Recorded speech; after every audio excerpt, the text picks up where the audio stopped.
अस्सलाम वालेकुम। अपना न्यू लेक्चर स्टार्ट करते हैं। हम लोग बेसिकली क्या पढ़ रहे हैं, सॉफ्टवेयर क्वालिटी एश्योरेंस। लेक्चर 1 में भी हमने डिटेल में स्टडी किया कि हमारे पास सॉफ्टवेयर क्वालिटी है क्या चीज़, क्वालिटी हमारे पास क्या है। Basically quality of a product आपने लाना है, ठीक है। आप लोग जो भी प्रोडक्ट क्रिएट कर रहे हो, जो भी सॉफ्टवेयर क्रिएट कर रहे हो, कोई गेम क्रिएट कर रहे हो, कोई वेबसाइट क्रिएट कर रहे हो, तो it should be a quality of a product.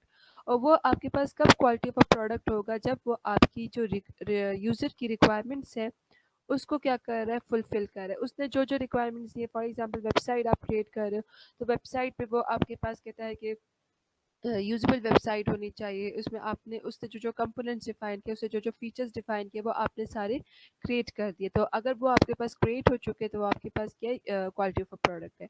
Second, आपके पास अगर वो आपके पास रिलायबल है, तो अगेन ये आपके पास क्या है, एक क्वालिटी ऑफ अ प्रोडक्ट है। एंड वो आपके पास अगर ईज़ी टू मेंटेन है, तो वो आपके पास क्या हुआ, क्वालिटी ऑफ अ प्रोडक्ट होगा। तो ये हमने बेसिकली इसकी क्वालिटी के एट्रीब्यूट्स हमने डिफरेंट पढ़े कि उसके क्या-क्या एट्रीब्यूट्स है, कि वो आपके पास करेक्ट होना चाहिए, वो आपके पास पोर्टेबल होना चाहिए, वो आपके पास ईज़ी टू मेंटेन होना चाहिए, वो आपके पास जो है वो रिलायबल होना चाहिए, ईज़िली फ्लेक्सिबिलिटी उसमें होनी चाहिए, आपके पास इंटरऑपरेटेबिलिटी होनी चाहिए। तो वो डिफरेंट उसकी क्वालिटी एट्रीब्यूट्स है, लेकिन उसको हमने क्या किया, एक एब्स्ट्रैक्ट लेवल पे डिफाइन कर दिया कि अगर कोई भी आपसे कहे व्हाट इज़ सॉफ्टवेयर क्वालिटी, तो हम कहेंगे सॉफ्टवेयर क्वालिटी इज़ बेसिकली कि वो आपकी यूज़र की नीड्स फुलफिल करे, उसके जितने भी यूज़र ने फीचर्स, उसके कैरेक्टरिस्टिक्स डिफाइन किए, वो सारे आपने क्या किए, क्रिएट कर लिए हैं। और वो जो आपने प्रोडक्ट क्रिएट किए, वो ईजी टू मेंटेन है, वो आपके पास अवेलेबल है। तो वो आपने क्या किया, उसकी एब्स्ट्रैक्ट डिफाइन कर दी, ठीक है। फिर सेकंड चैप्टर में हमने पढ़ा कि किस तरह से हमारे पास फ्रेमवर्क जो है, ठीक है, कि जब आप क्वालिटी को अचीव करने लगते हो, या क्वालिटी को कहते हैं कि हम ये चीज़ें उसमें लाएंगे, तो वो किस चीज़ को फॉलो आप लोग करोगे, ठीक है। उसके हमने फ्रेमवर्क पढ़ा कि क्या फ्रेमवर्क है, वो हमने था क्वालिटी मैनेजमेंट फ्रेमवर्क। कि आपने जब कभी भी क्वालिटी लानी है अपने प्रोडक्ट में, तो उसको आप लाजमी इसको स्टेप्स को फॉलो करने होंगे। उसमें क्या था, हमने पढ़ा ऑब्जेक्ट्स थे, डिफाइन करने के कौन कौन से ऑब्जेक्ट सी सर्विसेज, कौन कौन सी आपके पास एक्टिविटीज़ है जिसके ऊपर आप क्वालिटी लाओगे, ठीक है। फिर प्रोसेस था कि आपने जब प्रोसेस डिफाइन करना है, तो it should be a quality of a product, क्योंकि जितना अच्छा आप प्रोसेस डिफाइन करोगे, उतना अच्छा आपके पास क्या होगा, एक क्वालिटी ऑफ अ प्रोडक्ट आएगा। फिर अगेन उसमें रिक्वायरमेंट्स की बात आ कि रिक्वायरमेंट्स क्या है, कि यूज़र ने जो रिक्वायरमेंट्स डिफाइन किया, जो अपने करेक्टरिस्टिक्स डिफाइन किए प्रोडक्ट्स के, जो फीचर्स डिफाइन किए, इट ये वो सब आपके पास उस प्रोडक्ट में मौजूद होना चाहिए। फिर यूज़र की वही बात आ गई कि आपके पास डिफरेंट यूज़र्स होते हैं, आपके पास क्लाइंट्स होते हैं, आपके पास एंड यूज़र्स होते हैं, उन सब के हमने जो है रिक्वायरमेंट्स को फुलफ़िल करना है। मेजर किस तरह से करेंगे, उसके लिए हमने स्टडी किया कि किस तरह से हम उसको क्वांटिटी लाएँगे, लास्ट में क्या था, क्वालिटी। तो वो सब क्या था, जब कभी भी आप क्वालिटी पे काम करोगे, तो क्वालिटी पे काम करने से पहले आपने इस फ्रेमवर्क को फॉलो करना है, सही। तो ये तो हमारा क्या था, चैप्टर 1 एंड चैप्टर 2 था। आज हम जो है अपना चैप्टर 3 पढ़ते हैं, दैट इज सॉफ्टवेयर क्वालिटी। हमारे पास framework for evolution of a software quality, ठीक है। हमने अब फ्रेमवर्क तो पढ़ लिया है। ये फ्रेमवर्क हमारे पास क्या है, कि ऑब्जेक्ट्स उस पे क्वालिटी लानी है, प्रोसेस पे लानी है, रिक्वायरमेंट्स पे लानी है, यूजर्स पे लानी है, ये सब चीज़ें तो हमने पढ़ ली है। लेकिन अब हमें अचीव किस तरह से करनी है, हमारे पास फ्रेमवर्क्स कौन कौन से मौजूद है, हमारे पास कौन कौन से मॉडल्स मौजूद है, ठीक है। अब जैसे आप लोग जब कभी भी सॉफ्टवेयर क्रिएट करते हैं, ठीक है, आप लोग जब सॉफ्टवेयर क्रिएट करते हो, तो हम आप लोग कहते हैं कि आप लोग क्या यूज़ करना चाहिए, एसडीएलसी। तो ये आपको फ्रेमवर्क पता है कि एसडीएलसी आपने यूज़ करना है, जैसे कि इसका क्वालिटी मैनेजमेंट फ्रेमवर्क है, इस तरह एसडीएलसी हमारे पास सॉफ्टवेयर क्रिएट करने का एक फ्रेमवर्क है, कि आपको रिक्वायरमेंट्स गैदर करनी है, आपको डिज़ाइन बनाना है, high level design, low level design, आपको कंस्ट्रक्शन क्रिएट करनी है, आपको कोडिंग करनी है, और लास्ट में आपको टेस्टिंग करनी है, ठीक है। तो ये हमें पता है कि ये हमारा फ्रेमवर्क है, ठीक है। इस फ्रेमवर्क के बाद भी हम कोई ना कोई इसमें मॉडल्स यूज़ करते हैं। अब वो मॉडल्स हमारे पास कौन से होते हैं, कि फॉर एग्जांपल आप वाटरफॉल मॉडल कब यूज़ करते हो, जब आपके पास रिक्वायरमेंट्स बिल्कुल फिक्स्ड होती है। आप इंक्रीमेंटल मॉडल कब यूज़ करते हो, जब आपको पता होता है कि हमारे पास रिक्वायरमेंट्स चेंज हो रही है, तो हम उसमें इंक्रीमेंटल मॉडल यूज़ करते हैं। प्रोटोटाइप मॉडल कब यूज़ करते हैं, जब आपके यूज़र क्लियर नहीं होता कि आपके उसने बेसिकली बनाना क्या है, तो आप एक छोटा सा प्रोटोटाइप क्रिएट कर देते हो। तो वो क्या, हमारे पास डिफरेंट मॉडल्स मौजूद है, ठीक है। तो उसमें से हम फिर वो एक वन बाय वन मॉडल उठाते जो हमारी रिक्वायरमेंट्स कहिए जो हमारे सॉफ्टवेयर के साथ क्या होता है सूटेबल होता है। तो यहाँ पे भी सॉफ्टवेयर क्वालिटी में भी हमें अब ये फ्रेमवर्क तो पता चल गया कि हमारे पास क्या फ्रेमवर्क है, क्या क्या स्टेप्स है हमें वो करने हैं, लेकिन अब उसके लिए कौन से मॉडल्स हैं जिसको हमें यूज़ करना है और एवेलुएट करना है अपनी सॉफ्टवेयर क्वालिटी कि हम इंश्योर हो कि हमने ये स्टेप्स कर लिए, तो इट मीन्स हमने क्या कर लिया, सॉफ्टवेयर क्वालिटी अचीव कर लिया। अब देखिए, वाटरफॉल मॉडल आप कब यूज़ करते हो, जब आपको कंफर्म होता है कि आपकी रिक्वायरमेंट जो है बिल्कुल कंप्लीट है, उसके बाद जाके आप वाटरफॉल मॉडल यूज़ करते हो, ठीक है। तो उधर आप किस तरह से कंफर्म होते हो कि आपको पता है कि रिक्वायरमेंट वाटरफॉल मॉडल यूज़ करने की रिक्वायरमेंट क्या है कि आपकी जितनी भी रिक्वायरमेंट्स हैं यूज़र की वो क्या होनी चाहिए, फिक्स्ड होनी चाहिए, फिर आप उसको यूज़ करो। लेकिन अगर यूज़र की रिक्वायरमेंट्स फिक्स नहीं है तो आप वाटरफॉल मॉडल ना यूज़ करो, फिर उसकी जगह आप इंक्रीमेंटल मॉडल यूज़ कर लें, ठीक है। तो यहाँ पे आपको पता है कि हमने ये क्यों यूज़ किया। तो सेम एज इट इज़ यहाँ पे अब हम कुछ मॉडल्स पढ़ेंगे कि आप लोगों को पता होगा कि ये क्वालिटी एट्रीब्यूट्स अगर हमने अचीव करने हैं तो हमें ये मॉडल यूज़ करना होगा, ठीक है। तो स्टेप बाय स्टेप उसको पढ़ते हैं, लेकिन उसको पढ़ने से पहले स्टडी करते हैं कि बेसिकली हमारे पास ये एवोल्यूशन फ्रेमवर्क है क्या चीज़। सही। सबसे पहले हमें क्या डिफाइन करना है कि आप लोगों को पता हमने चैप्टर 1 में भी पढ़ा था सॉफ्टवेयर क्वालिटी एश्योरेंस में कि आप लोग क्या करते हो, सबसे पहले अपने स्टेप्स डिफाइन करते हो, आपके प्रोसेस डिफाइन करते हो कि आपको एक जो प्रोडक्ट अचीव करना है उसके लिए क्या क्या प्रोसेस है, ठीक है। फिर आप उसको इंश्योर होते हो, इंश्योर होने के बाद आपने जो स्टैंडर्ड्स यूज़ करने होते हैं, जो स्टेप्स यूज़ करने हैं, फिर आप उसको डिफाइन करते हो। तो यहाँ पे भी वही स्टेप्स हैं। सबसे पहले आपने क्वालिटी रिक्वायरमेंट्स स्टडी करनी है कि आपका प्रोडक्ट है क्या चीज़, ठीक है। That software product must meet कि आपने जो यूज़र ने सॉफ्टवेयर आपसे मांगा है, फॉर एग्जांपल शॉपिंग वेबसाइट मांगी है, तो उस शॉपिंग वेबसाइट की क्या क्या रिक्वायरमेंट्स है कि वो आपके पास वहाँ पे एक कार्ड का ऑप्शन मौजूद होना चाहिए, आपके पास वहाँ लॉगिन का ऑप्शन मौजूद होना चाहिए, पेमेंट होनी चाहिए वहाँ पे, आपके पास व्यू आइटम्स का ऑप्शन मौजूद होना चाहिए, ठीक है। तो वो सब क्या है, आपकी यूज़र की रिक्वायरमेंट्स है। तो जब वो आप फुलफिल कर दोगे, आप क्या कह सकते हो, आपने क्या किया, क्वालिटी ऑफ रिक्वायरमेंट्स के आपने रिक्वायरमेंट्स को क्या कर दिया, अचीव कर लिया। तो जब आप कभी भी आप फ्रेमवर्क्स पे काम करते हो, मीन्स आपके पास आ गया शॉपिंग वेबसाइट पे आपने काम करना है, ठीक है। आपने क्या की, सबसे पहले रिक्वायरमेंट स्टडी की कि आपके प्रोडक्ट्स की रिक्वायरमेंट्स हैं क्या चीज़ जो आपने अचीव करना है, ठीक हो गया। आपने उसको स्टडी कर दिया, उसके लिए आपने स्टेप्स डिफाइन कर दिए, उसके लिए आपने प्रोसेसेस डिफाइन कर दिए, क्या क्या प्रोसेस में लेके उसको मतलब आपने कार्ट करना है, कार्ट पे काम, तो कार्ट पे काम करने के लिए आपने क्या प्रोसेस डिफाइन किए, ठीक है, वो आपने डिफाइन कर दिया। उसके बाद आपका स्टेप क्या, क्वालिटी फैक्टर्स। क्वालिटी फैक्टर्स आपकी क्वालिटी के एट्रीब्यूट्स जो हमने पढ़ा था चैप्टर 1 में क्वालिटी एट्रीब्यूट्स में, कि आपकी क्वालिटी के क्या एट्रीब्यूट्स है कि इज़ इट आपके पास रिलायबल है कि नहीं, आपके पास मेंटेनेबल है कि नहीं, आपके पास इस पे करेक्टनेस आ रही है कि नहीं, आपके पास ये रीयूजेबल है कि नहीं, आपके पास ये टेस्टेबल है कि नहीं, आपके पास इंटरऑपरेटेबल है कि नहीं, ये पोर्टेबल है कि नहीं, ठीक है। तो ये आपने क्या किया, उसकी जब आपने अपना प्रोसेस डिफाइन कर दिया अपने प्रोडक्ट के, उसके प्रोसेस डिफाइन करने के बाद आप उसके एट्रीब्यूट्स डिफाइन करोगे कि जब मैं शॉपिंग वेबसाइट बनाती हूँ तो शॉपिंग वेबसाइट बनाने के लिए मुझे क्या क्या क्वालिटी एट्रीब्यूट्स चाहिए। तो मेरी वेबसाइट शुड भी रिलायबल होनी चाहिए, ठीक है, आपको ये 24/7 अवेलेबल होनी चाहिए, आपके पास ये करेक्ट होना चाहिए। आप जो अगर प्रोडक्ट पे क्लिक करते हो, अगर मिसाल की बात आप कोई मोबाइल प्रोडक्ट खरीदना चाहते हो, तो जो मोबाइल प्रोडक्ट पे आपने क्लिक किया वही मोबाइल प्रोडक्ट आपके पास आना चाहिए, तो इट मीन्स आपके पास ये इंटीग्रेट होना चाहिए, ठीक है। उसके बाद आपके पास हमने अगर वो करते हैं, पोर्टेबल की बात करते हैं, तो आपने जो वेबसाइट क्रिएट किया, फॉर एग्जांपल गूगल के लिए की है, तो ये अब ज़रूरी नहीं कि सिर्फ गूगल वेबसाइट्स पे ओपन, ये अगर आप ओपरा यूज़ करते हो, अगर आप फायरफॉक्स यूज़ करते हो, अगर आप इंटरनेट एक्सप्लोरर यूज़ करते हो, तो जो जो ब्राउज़र्स आप यूज़ कर रहे हो वहाँ पे आपके पास वो ईजिली अवेलेबल होने चाहिए। तो जैसे ही आपने अपने प्रोसेस डिफाइन कर लिए, उसके बाद आपको एट्रीब्यूट्स डिफाइन करना बहुत ईजी हो जाते हैं। तो वो आपके पास क्या हो गया, सेकेंड स्टेप हो गया क्वालिटी फैक्टर्स।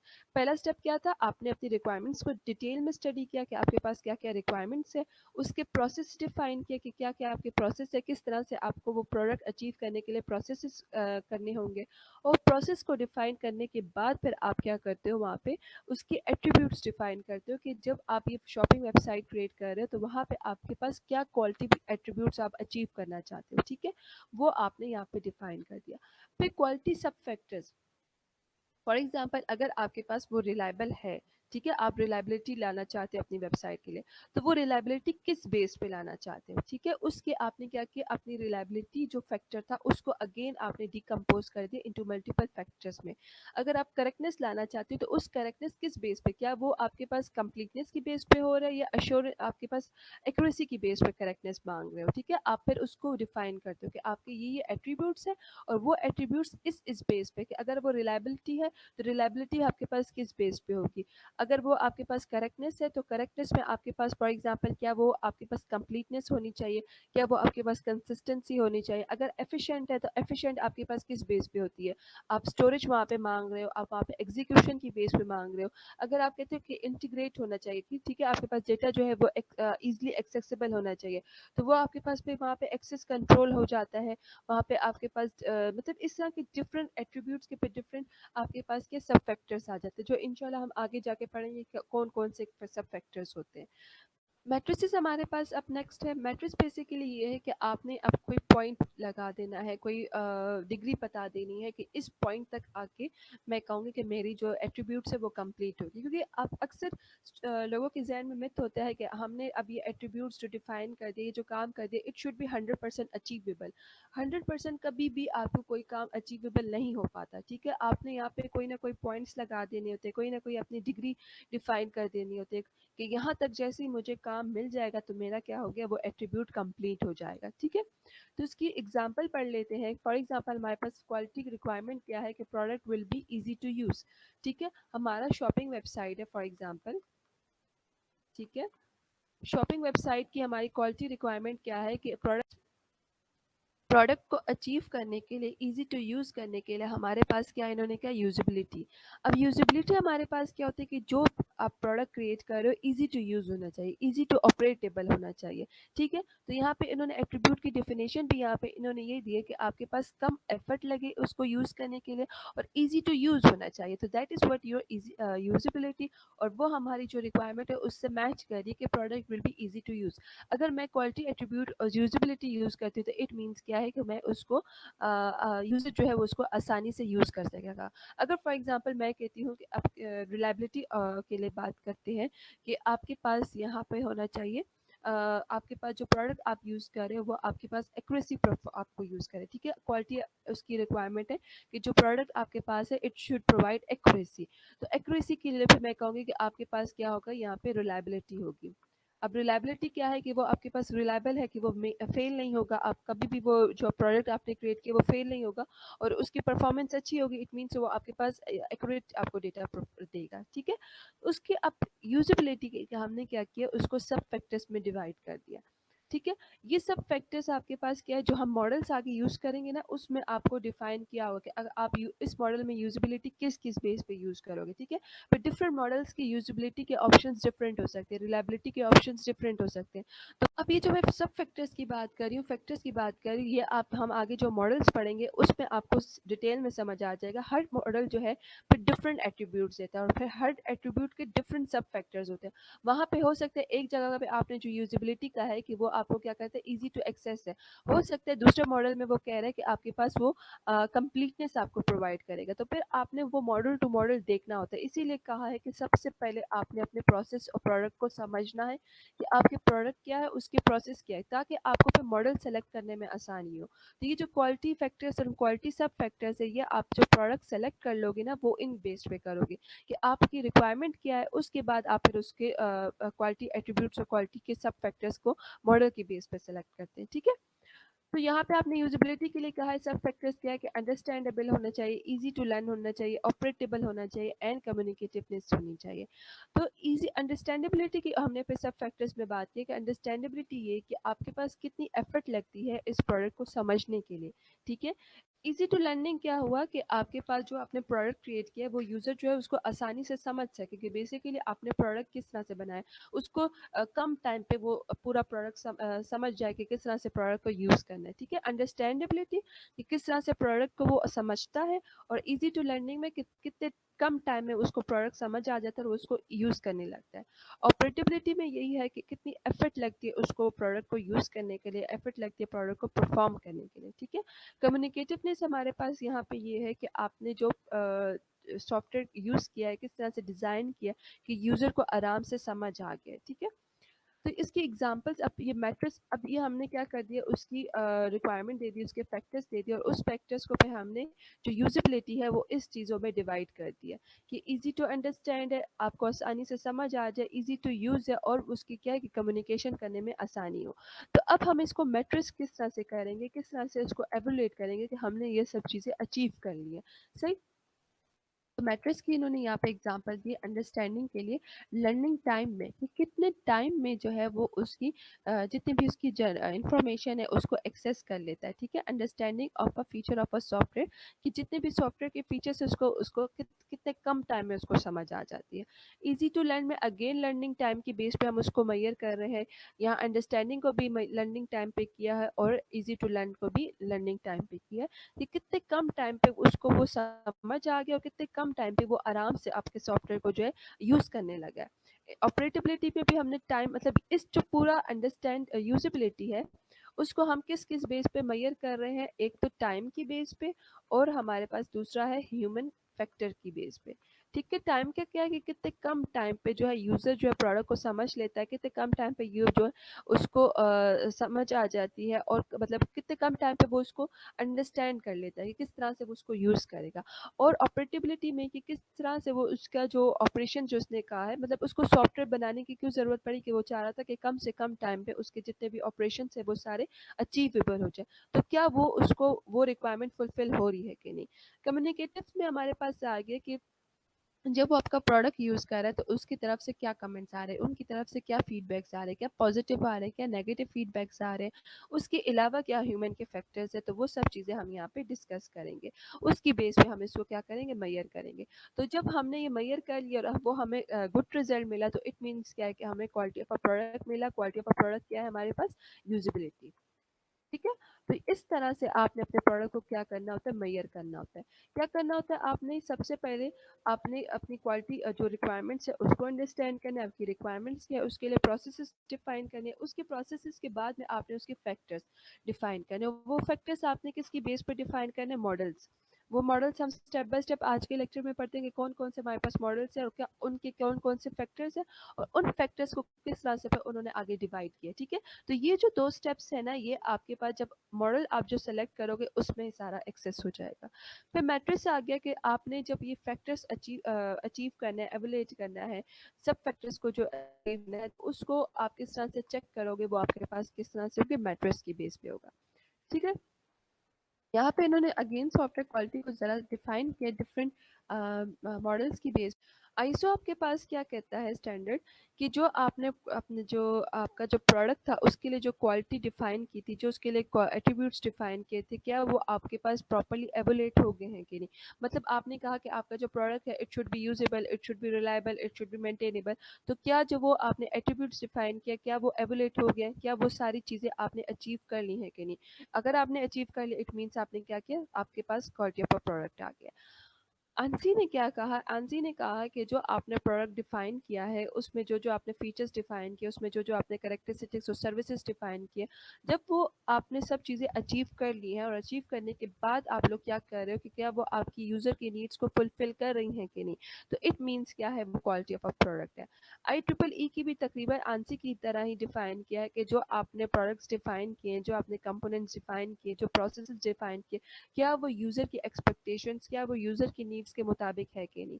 तो that is what your software of quality, ठीक है। तो आंसी और IEEE की तो सेम, तकरीबन सेम ही डिफिनेशन है कि जो सर्विसेज, जो करेक्टरिस्टिक्स, जो चीज़ें आपने डिफाइन की हैं, क्या वो यूज़र की नीड्स पे फुलफिल हो रही हैं कि नहीं, क्या वो यूज़र की एक्सपेक्टेशंस के मुताबिक बनाई गई हैं कि नहीं। और आईएसओ ने कहा है कि जो आपने क्वालिटी एट्रीब्यूट्स डिफाइन किए, क्या तो आपने जब प्रोडक्ट क्रिएट कर लिया उसकी बेस पे आप उसको क्या करते हो, एवोलेट करते हो कि क्या आपने उन सब चीज़ें एट्रीब्यूट्स को अचीव कर लिया है कि नहीं, ठीक है।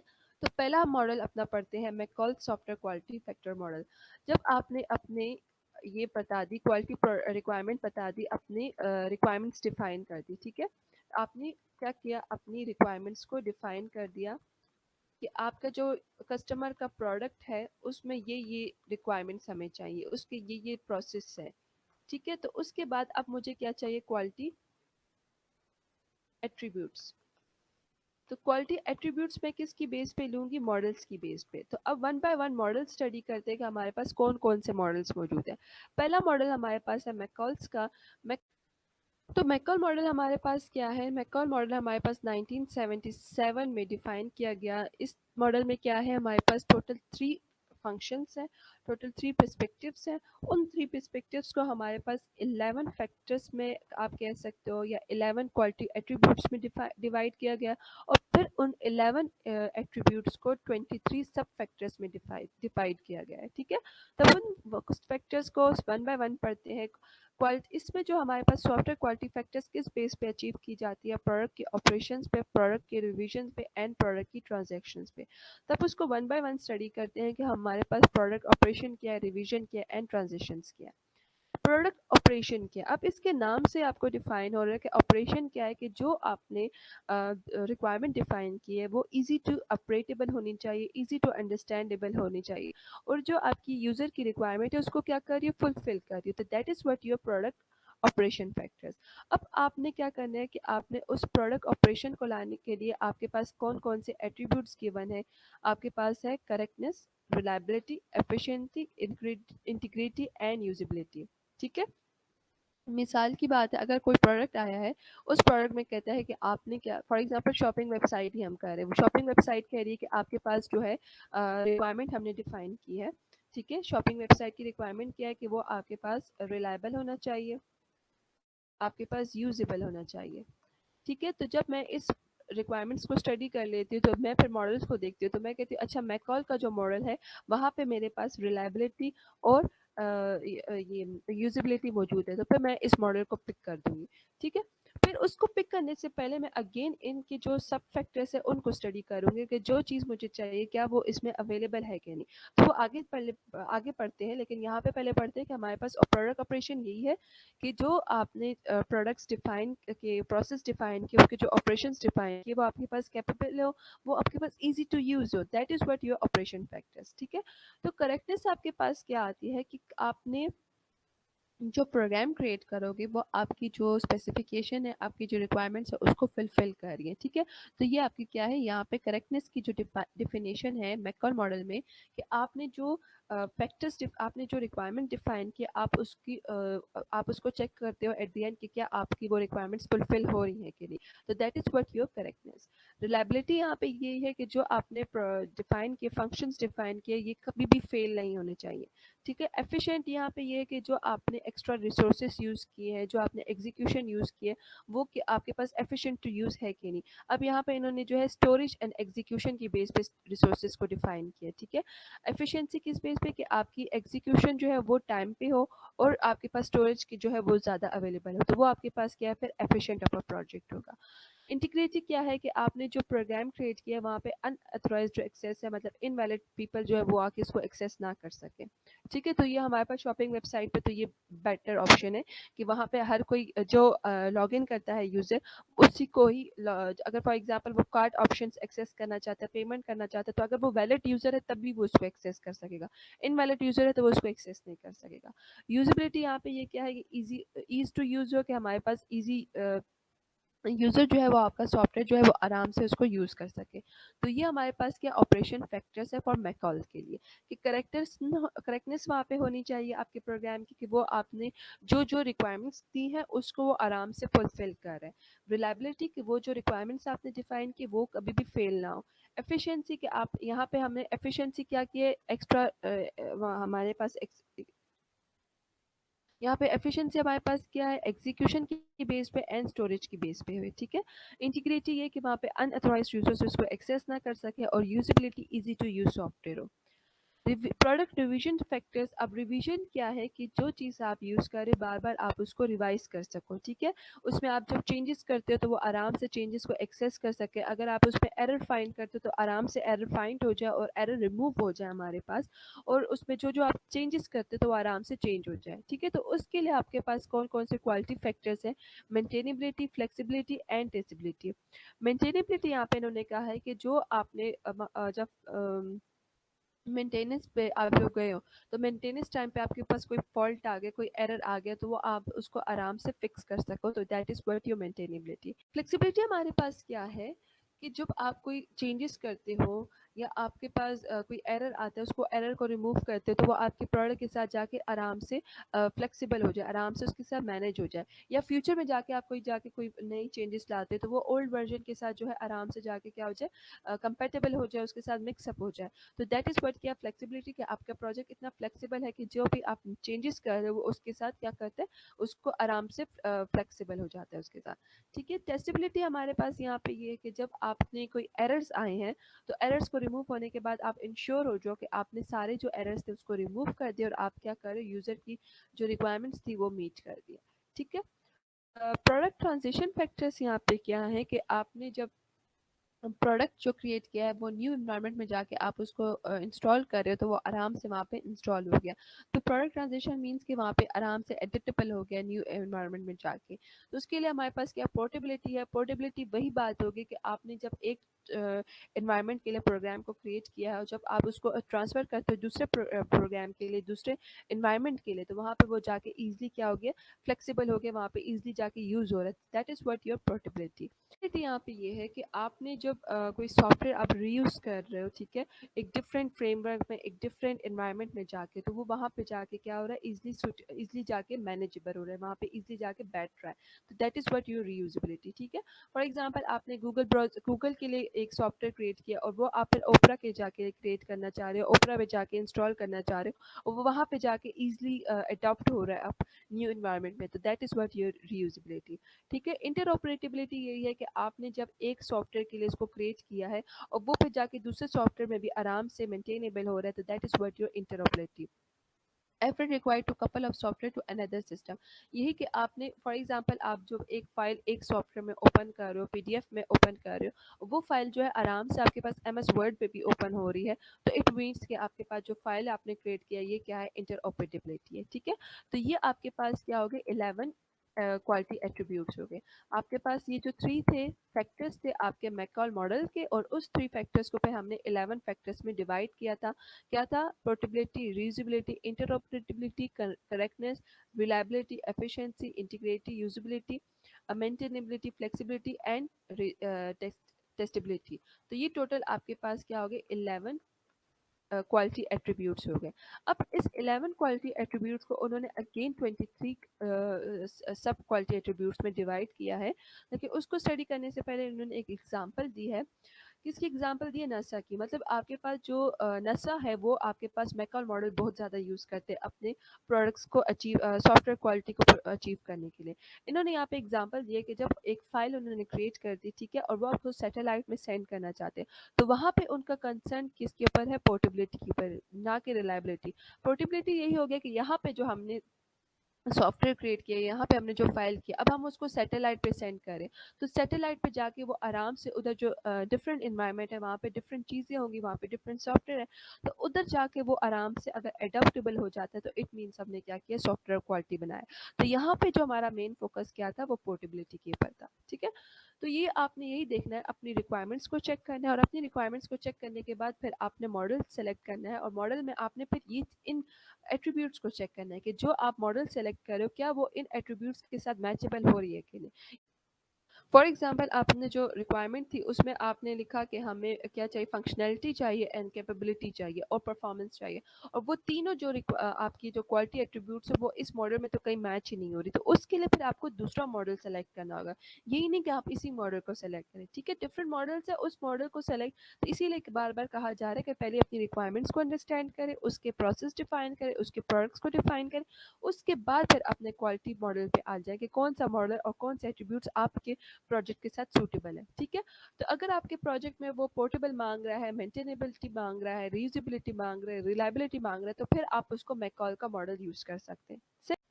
अब मैकॉल के अलावा आप कौन सा अल्टरनेटिव मॉडल यूज़ करना कर सकते हो, अगर आप मैकॉल नहीं यूज़ करना चाहते, उसकी जगह कोई और मॉडल यूज़ कर रहे हो, तो आप उसके एवॉन्स यूज़ कर सकते हो और विलीज का मॉडल यूज़ कर सकते हो, क्योंकि ये दोनों मॉडल्स जो है अगर आप यूज़ करो तो उसका सेम एज रिजल्ट आपको मैकॉल की तरह देगा।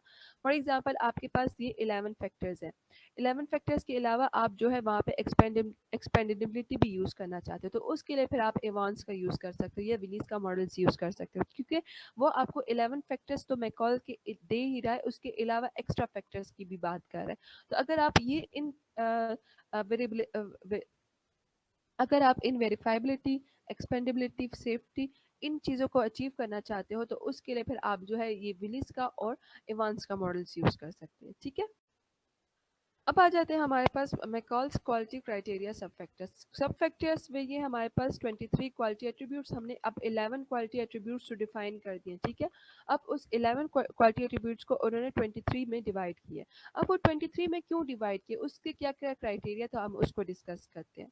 अब क्राइटेरिया बेसिकली क्या होता है कि आपके पास कोई सिचुएशन आ गई, आपके पास कोई प्रॉब्लम आ गई, तो उस प्रॉब्लम को सॉल्व करने के लिए आप कौन सा सिचुएशन यूज़ करोगे, कौन सा मेथड यूज़ करोगे। ठीक है, उन्होंने कहा है कि क्वालिटी क्राइटेरिया बेसिकली हमारे पास एक क्वालिटी एट्रीब्यूट्स का हिस्सा है। जब आप लोग कोई भी सॉफ्टवेयर डेवलप करना चाहते हो तो उसमें आप लोग जो है सबसे पहले क्राइटेरियाज को चेक करते हो कि क्या ये क्राइटेरिया, वही बात होगी कि आपने जब रिक्वायरमेंट्स को चेक कर लिया तो रिक्वायरमेंट्स को चेक करने के बाद आप उसकी क्राइटेरियाज चेक करोगे कि अगर आपको यूजिबिलिटी चाहिए तो किस बेस पे चाहिए, उसमें आपको क्या क्या चीज़ें चाहिए कि आप कहते हो मुझे यूजिबिलिटी चाहिए, रिलायबिलिटी चाहिए तो किस लिए चाहिए रिलायबिलिटी। ठीक है, तो वहाँ पे फिर आप उसके क्राइटेरिया को फाइंड करते हो।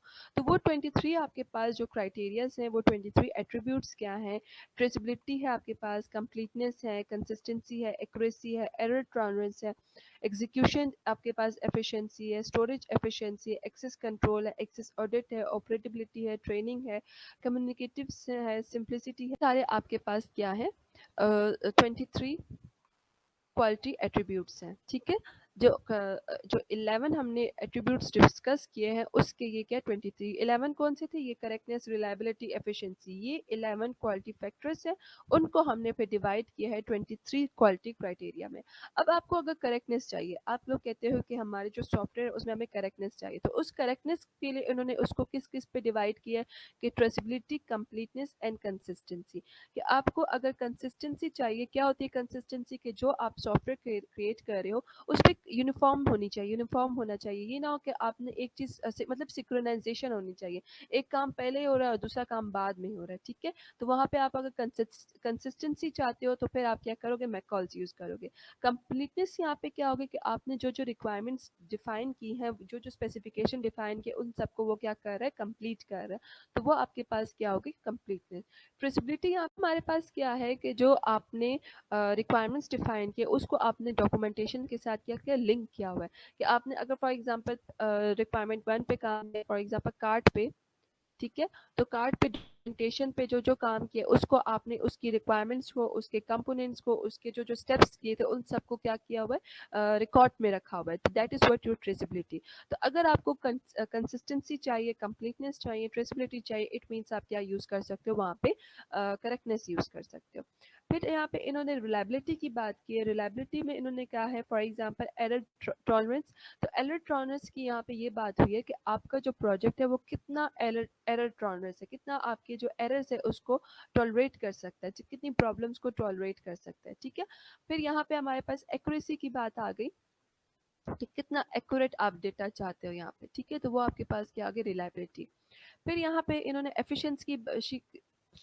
फिर यहाँ पे इन्होंने एफिशिएंसी की बात की है, वो है आपके पास एग्जीक्यूशन एंड स्टोरेज। पीछे भी अभी हमने डिस्कस कर दिया एग्जीक्यूशन एंड स्टोरेज का, कि अगर आप अपने सॉफ्टवेयर में चाहते हो कि एफिशिएंट होना चाहिए, किस बेस पे, एग्जीक्यूशन की बेस पे, तब आप क्या करो, एफिशिएंसी यूज़ करो। अगर स्टोरेज की बेस पे एफिशिएंट मांगते हो तो उसको फिर आप क्या करो, उसको एफिशिएंसी मैकॉल्स का यूज़ करेंगे। अब ये जो आपके पास हो सकता है, यहाँ पे जो इन्होंने करेक्टनेस डिफाइन की है, ट्रेसिबिलिटी, कंप्लीटनेस, कंसिस्टेंसी, अगले मॉडल में ये चीज़ें नहीं होंगी, अगले मॉडल में कुछ ना कुछ डिफरेंट होगा, तभी तो वो दूसरा मॉडल डिफाइन किया गया। अब यहाँ पे जो आप लोग एफिशिएंसी कह रहे हो एग्जीक्यूशन एंड स्टोरेज के मामले में, हो सकता है कि दूसरा आगे हम आईएसओ का मॉडल पढ़ेंगे, वहाँ पे एफिशिएंसी इस चीज़ की बेस पे नहीं, वो किसी और चीज़ की बेस पे हो। ठीक है, फिर यहाँ पे यूजिबिलिटी है आपके पास, यहाँ पे आपके पास मेंटेनेबिलिटी है। मेंटेनेबिलिटी यहाँ पे इन्होंने क्या सिंप्लिसिटी रखा है कि जितना सिंपल डेटा होगा उतना ही आपको उसको मेंटेन करना इजीली होगा। ठीक है, फिर यहाँ पे इसमें इंस्ट्रूमेंट्स की बात की है कि आपने इंस्ट्रूमेंट्स को किस तरह से करना है कि आपके पास जो हार्डवेयर एंड सॉफ्टवेयर जो प्रोवाइड कर रहे हो इट शुड बी अवेलेबल आपके पास होने चाहिए। ठीक है, ये ना हो कि आप कोई बिल्कुल ही नई चीज़ डिफाइन कर दो, फिर आप मेंटेनेबल जब आप उसको वो करने जाओ, इंस्टॉल करने जाओ, तो वहाँ पे आपके पास फिर प्रॉब्लम प्रॉब्लम्स क्रिएट हो रही हो, ठीक है।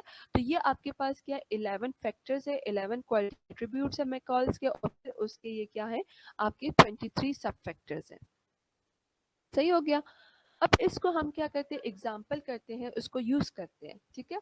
हमने स्टडी तो कर दिया कि मैकॉल क्या है, आपके पास 3 फैक्टर्स है, उसके 3 फैक्टर्स उसके क्या है आपके पास, उसके ट्रांजिशन, ऑपरेशन एंड रिवीजन। मतलब आपको जो सॉफ्टवेयर क्रिएट करना है उसमें अगर आपको रिवीजन चाहिए, ऑपरेशन चाहिए और ट्रांजिशन चाहिए तो यू कैन यूज मैकॉल्स, ठीक है। उस 3 फैक्टर्स को उन्होंने फिर 11 क्वालिटी एट्रीब्यूट्स में डिवाइड किया और 11 क्वालिटी एट्रीब्यूट्स को फिर 23 सब फैक्टर्स में डिवाइड किया, ठीक है। अब आपको पता चल गया कि कौन कौन से 11 फैक्टर्स है और कौन कौन से उसके 23 एट्रीब्यूट्स हैं।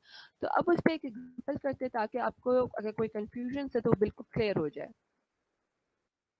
हम एक एग्जांपल कर रहे हैं सुपर लैब के लिए। व्हाट इज सुपर लैब, हम एक रिक्वायरमेंट हमारे पास आई है, software requirement documentation for super lab के लिए। उस सुपर लैब में बेसिकली क्या किया कि हम एक जो हॉस्पिटल की लेबोरेटरी है उसके लिए सॉफ्टवेयर क्रिएट करना चाह रहे हैं, ठीक है।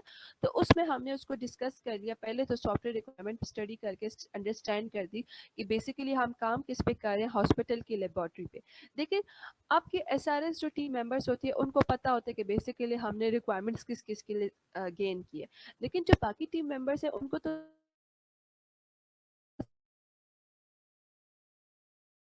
चले कि बेसिकली आपने हम क्या कर।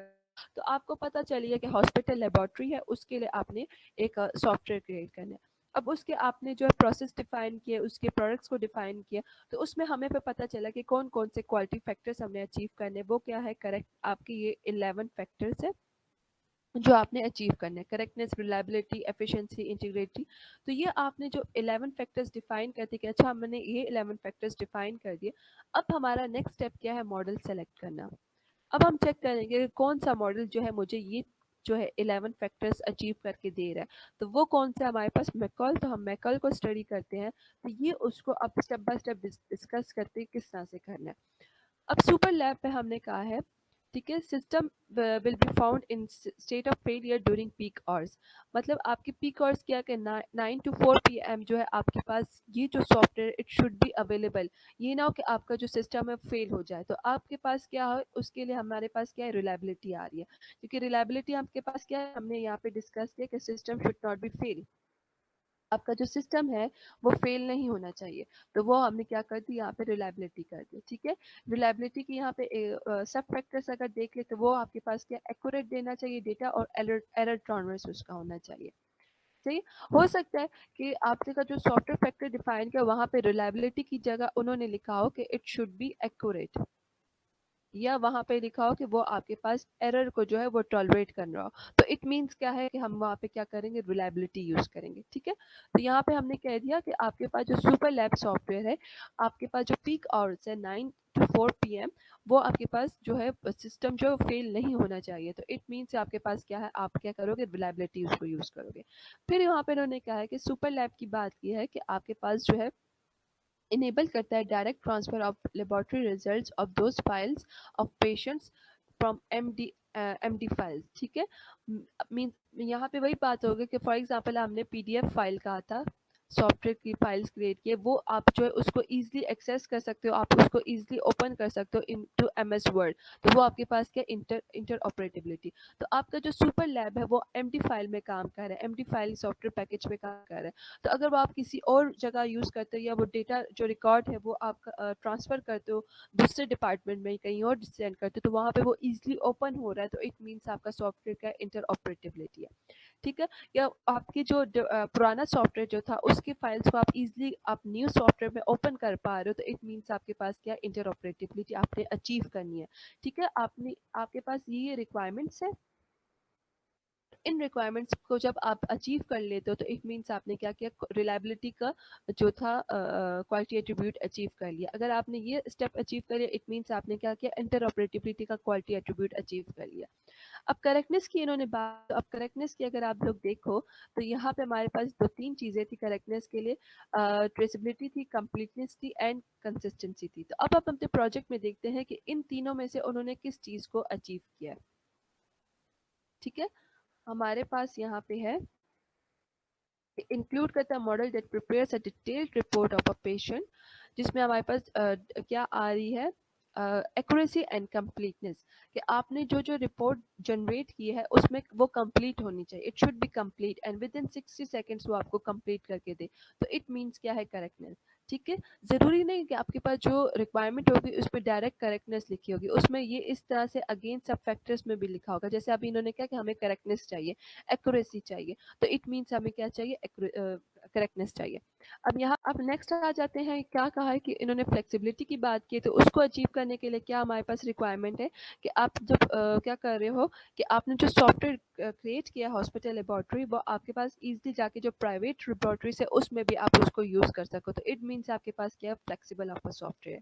फिर आपके पास अगेन यूजिबिलिटी की बात की है कि जो आपने सॉफ्टवेयर क्रिएट किया है तो उसमें आप क्या करो, जो वहाँ के जो टेक्नीशियंस हैं वहाँ पे जो लेबोरेटरी में जो इस सॉफ्टवेयर को यूज़ करेगा उनको 3 डेज़ की ट्रेनिंग दो, तो अगर तो उनको वो 3 डेज़ में आपके पास जो सॉफ्टवेयर अंडरस्टैंड कर दे, मोर देन 3 डेज़ नहीं होना चाहिए। तो इट मीन्स क्या है, आपके पास सॉफ्टवेयर जो था वो यूजेबल था, कि विद इन 3 डेज़ जो है आपके जो थे वहाँ पे जो ये सॉफ्टवेयर यूज़ करेंगे उन्होंने उसको अंडरस्टैंड कर दिया। सही हो गया। फिर इंटीग्रिटी की यहाँ पे इन्होंने बात की, वही बात होगी कि जो लॉगिन यूज़र्स हैं, जो वैलिड यूज़र्स हैं, जो डेटाबेस के साथ जाके मैच होंगे, मतलब जो लॉगिन यूज़र्स हैं उन लॉगिन करने से पहले डेटाबेस के साथ मैच होगा उनका डेटा। अगर वो उनका डेटा वहाँ पे अवेलेबल है, वहाँ पे पासवर्ड उन्होंने डेटा दिया हुआ है, तो वो आपके पास क्या हो जाएगा, लॉगिन हो जाएगा। इट मीन्स क्या है कि वो सिर्फ और सिर्फ वैलिड यूज़र्स को अवेलेबल कर रहा है, इनवैलिड यूज़र्स को नहीं कर रहा। तो इंटीग्रिटी की यहाँ पे डेफिनेशन भी यही थी, अगर आप लोग यहाँ पे देख लें कि वो एक्सेस किसको देगा, सिर्फ और सिर्फ वैलिड यूजर्स को, अनअथॉराइज्ड एक्सेसर्स को नहीं देगा एक्सेस। सही हो गया। फिर हमारे पास आ गया रीयूजेबिलिटी की, यहाँ पे बात की है कि आप लोगों ने जो बिल के लिए बनाया है, पैटर्न बनाया है, या जो सॉफ्टवेयर क्रिएट किया है, वो आप डिफरेंट डिपार्टमेंट्स में जाके यूज़ कर सकते हो, तो वो क्या हो गया, आपके पास रीयूजेबिलिटी हो गया। ठीक है। फिर यहाँ पे अगेन करेक्टनेस की बात आ गई है कि आप जो मंथली रिपोर्ट्स चाह रहे हो at the end of the month या at the end of the year, तो वो आपको प्रॉपरली सारा रिजल्ट प्रोवाइड कर रहा है, तो ये क्या हो गया, आपके पास करेक्टनेस आ गई। हमारे पास है एफिशिएंसी, तो एफिशिएंसी अगर याद हो, हमने पीछे डायग्राम में पढ़ लिया कि दो चीज़ों पे बात हो रही है, एग्जीक्यूशन एंड स्टोरेज। तो अब देखते हैं यहाँ पे हमारे पास रिक्वायरमेंट है वो क्या मांग रही है। रिक्वायरमेंट कह रही है कि जो आपका सिस्टम यूज़र है वो आपके पास 12 वर्क स्टेशन यूज़ करे, 8 टेस्टिंग मशीन्स यूज़ करे, आपके पास सिंगल सर्वर यूज़ करे यहाँ पे, ठीक है, कम्युनिकेशन के लिए। तो यहाँ पे मीन्स आपके पास इतने सारे वो वर्क स्टेशन सर्वर्स यूज़ करे, तो आपके पास जो होगा ये एफिशिएंट यूज़र होगा, ठीक है, और यहाँ पे एफिशिएंटली आपके पास जो है रिजल्ट प्रोवाइड करेगा। पोर्टेबिलिटी की यहाँ पे क्या बात की है कि इन्होंने जो सॉफ्टवेयर बनाया है यूज़ करने के लिए वो लिनक्स ऑपरेटिंग सिस्टम के लिए बनाया है, लेकिन आप उसको विंडोज़ में भी यूज़ कर सकते हो। इट मीन्स आपके पास ये क्या है, पोर्टेबिलिटी है। तो ये आपके पास क्या थी, एग्जांपल थी मैकॉल्फ मॉडल की, कि सबसे पहले आप अपनी रिक्वायरमेंट्स डिफाइन करो। रिक्वायरमेंट्स डिफाइन करने के बाद अपने क्वालिटी एट्रीब्यूट्स डिफाइन करो कि आपको कौन कौन से क्वालिटी एट्रीब्यूट्स चाहिए, ठीक है। अपनी रिक्वायरमेंट्स को चेक करने के बाद कि वहाँ पे आपको करेक्टनेस चाहिए, रिलायबिलिटी चाहिए, एफिशिएंसी चाहिए, वो आपको पता चल गया। फिर उसके बाद अपना मॉडल डिफाइन करें कि आपके पास मॉडल क्या है, और फिर आपके पास जो जो रिक्वायरमेंट्स है उन रिक्वायरमेंट्स को मैच करें कि आपको वो कहाँ वहाँ पे क्या चाहिए था। अब आपने ये अचीव कर लिया, ठीक है, कि पीक और से ट्रैफिक बहुत ज़्यादा है और 9 टू 4 पीएम के दरमियान आपका जो है सिस्टम फेल नहीं हो रहा, तो वहाँ पे आप क्या कर रहे हो, आप कह रहे हो कि आपने रिलायबिलिटी को अचीव कर लिया। फिर यहाँ पे आप फाइल्स की डिस्कस कर रहे हो कि आपकी जो फाइल है वो किसी भी पुरानी फाइल भी ओपन कर रहा है, नई फाइल्स भी ओपन कर रहा है, तो वो जब आपने अचीव कर लिया तो फिर आप उसको क्वालिटी एट्रीब्यूट्स के साथ चेक करो, क्या इंटरऑपरेटिबिलिटी, तो मीन्स आपने उसको अचीव कर लिया। सही। तो ये आपके पास क्या था, मैकॉल मॉडल था। जो आईएसओ का मॉडल है वो इंशाल्लाह नेक्स्ट वीडियो में कंटिन्यू करेंगे। बस आपके पास यही है कि आपने सबसे पहले अपनी रिक्वायरमेंट्स को अंडरस्टैंड करना है। रिक्वायरमेंट्स को अंडरस्टैंड करने के बाद आपने उसकी क्वालिटी फैक्टर्स को डिफाइन करना है और सब क्वालिटी फैक्टर्स को जितना अच्छा क्वालिटी फैक्टर्स को डिफाइन करेंगे उसके बाद आप उतना अच्छा उसका मॉडल यूज़ कर पाएंगे। जब आप हो सकता है आपसे कोई रिक्वायरमेंट्स रह जाए, तो मीन्स आपसे कोई एक क्वालिटी फैक्टर रह जाएगा, फिर एक क्वालिटी फैक्टर रह जाएगा तो आप एक गलत मॉडल यूज़ कर लोगे, बाद में आपको पता चला कि मैंने तो मॉडल ही गलत यूज़ किया, फिर आप दोबारा मॉडल सेलेक्ट करोगे, फिर सारे काम करोगे। इसलिए स्टार्ट से ही अपने प्रोडक्ट्स को सही डिफाइन करें, डिटेल में रिक्वायरमेंट स्टडी करें, फिर उसके फैक्टर्स डिफाइन कर ले और फिर अपने मॉडल को सेलेक्ट कर ले। ठीक है। तो ये आपका क्या था, एवोल्यूशन मॉडल था, जिसकी बेस पे आप अपनी क्वालिटी को अचीव करते हो, डिक्लेयर करते हो कि हमने क्या किया, एक quality of a product create किया। सही हो गया। तो ये आज का आपका लेक्चर था मैकॉल के ऊपर। इंशाल्लाह कल जो है हम आईएसओ को स्टडी कर लेंगे, आईएसओ मॉडल कौन सा है हमारे पास, एंड एक और मॉडल है हमारे पास, इसको स्टडी कर लेंगे, ठीक है। तो ये कल के लेक्चर में इसको कंटिन्यू करेंगे। यहाँ तक कोई मसला हो तो आप लोग हम लोग एक ऑनलाइन सेशन क्रिएट कर लेंगे, उस पर फिर हम क्वेश्चन आंसर्स कर देंगे, ठीक है।